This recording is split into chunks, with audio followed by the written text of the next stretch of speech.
Neste momento é difícil fazer previsões sobre o desfecho da Revolução Egípcia. O que é, de facto, é uma revolução popular, genuína e anti-imperialista. E estas características são as características do movimento que está nas ruas. Só que, a par do movimento que está nas ruas, existe muito movimento de bastidores, muita movimentação de bastidores, não só a nível interno, e também não podemos ignorar que será também a nível externo.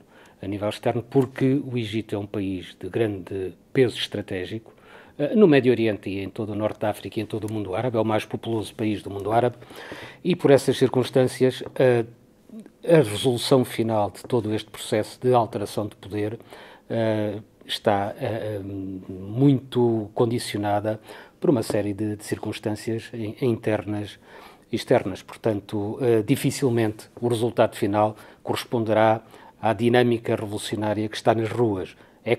Vai ser claramente um processo composto de todas estas partes, e creio que, não sendo muito otimista e não carregando no pessimismo, creio que a solução que vier a ser encontrada para a saída de Mubarak, que me parece a prazo irreversível, a saída que vier a ser encontrada não corresponderá puramente a este sentimento anti-imperialista, porque estamos, como já disse, num país extremamente condicionado por toda a envolvente geoestratégica.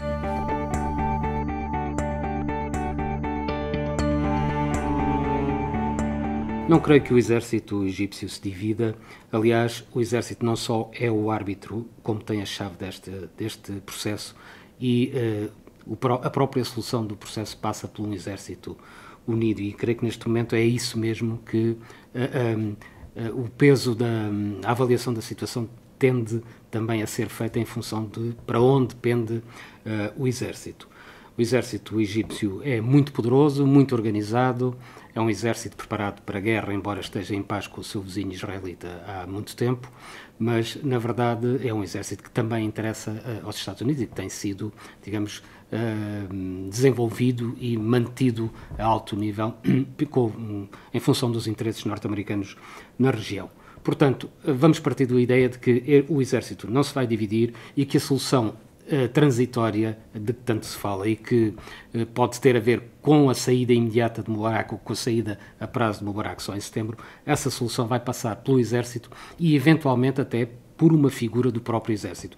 Neste momento, a figura do chefe de Estado-Maior, Samir Enan, é uma figura que parece agradar a todas as partes envolvidas, incluindo aos setores da oposição. Portanto, pode surgir daí, do atual chefe de Estado-Maior das Forças Armadas, uma solução de compromisso para este período. Portanto, e essa solução de compromisso só funcionará com o Exército unido, e é de crer que não há até agora, não conheço até agora sinais de uma eventual divisão do Exército.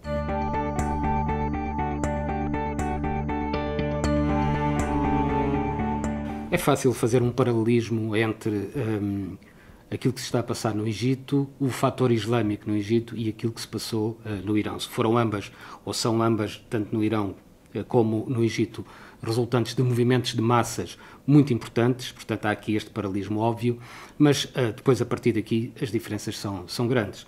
Digamos, há o fator islâmico egípcio, traduzido sobretudo pelo peso da Irmandade Muçulmana na sociedade egípcia, mas as coisas não são, para já, comparáveis. Creio que se usa muito o pretexto da Irmandade Muçulmana e do suposto peso e do suposto perigo da Irmandade Muçulmana para tentar condicionar a revolução e tentar evitar que ela atinja aquilo que efetivamente pode atingir em termos de poder e em termos de interesses populares.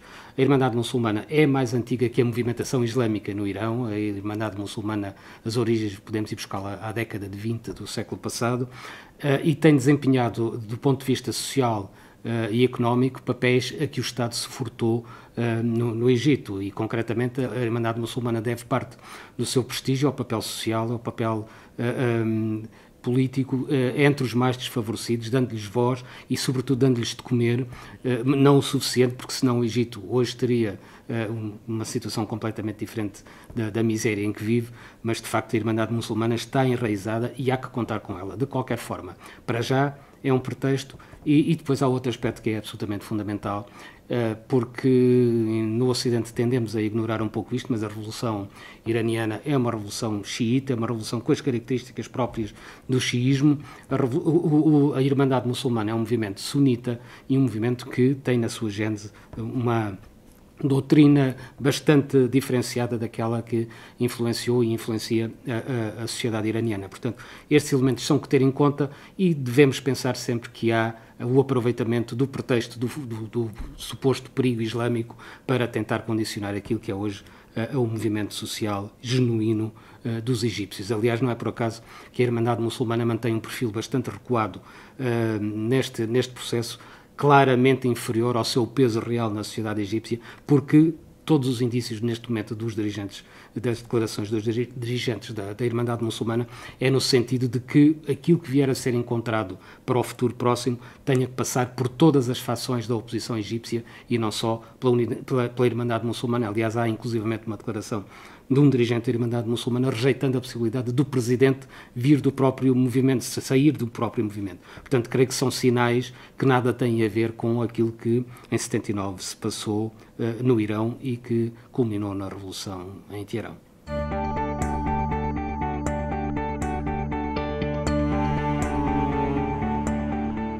Não são só os médias israelitas que defendem as ditaduras do mundo árabe, dentro de um equilíbrio que interessa de facto ao Estado de Israel. Se virmos bem, todo o mundo civilizado, ou aquilo que se chama o mundo civilizado, tem convivido bastante bem com as ditaduras árabes e com os regimes autoritários árabes nas últimas décadas, tem negociado com eles e, enfim, tem prescindido de questões que parecem ser colaterais, como são as questões dos direitos humanos. Portanto, aqui, ainda se nos lembrarmos, por exemplo, de uma recente declaração do Ministro Português dos Negócios Estrangeiros, o Luís Amado descobriu agora os egípcios que sofrem, os egípcios de fome, os egípcios que se revoltam.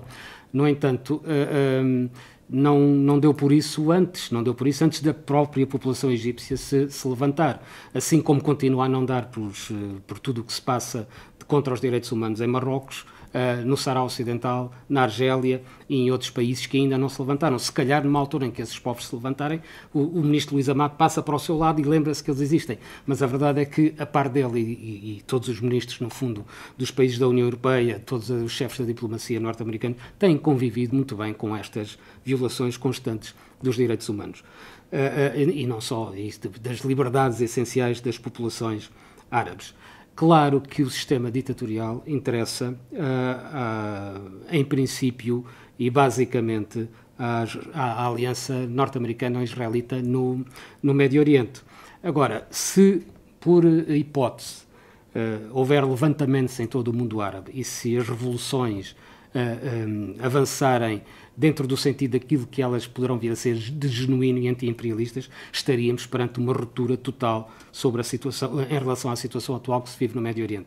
É muito longínquo por esta hipótese, até porque, como estamos a assistir no Egito, há nas ruas um movimento popular, mas há nos bastidores um outro tipo de movimentação em que certamente não serão as reivindicações básicas do movimento popular que estarão em cima da mesa. Serão antes as questões geoestratégicas, os equilíbrios regionais, e isso muitas vezes tem tendência a marginalizar as questões como são os direitos humanos e as liberdades políticas. Portanto, no caso de haver um levantamento generalizado no mundo árabe, estaríamos perante uma situação qualitativamente nova a nível regional e mundial. É muito distante ainda pensar nessa perspectiva.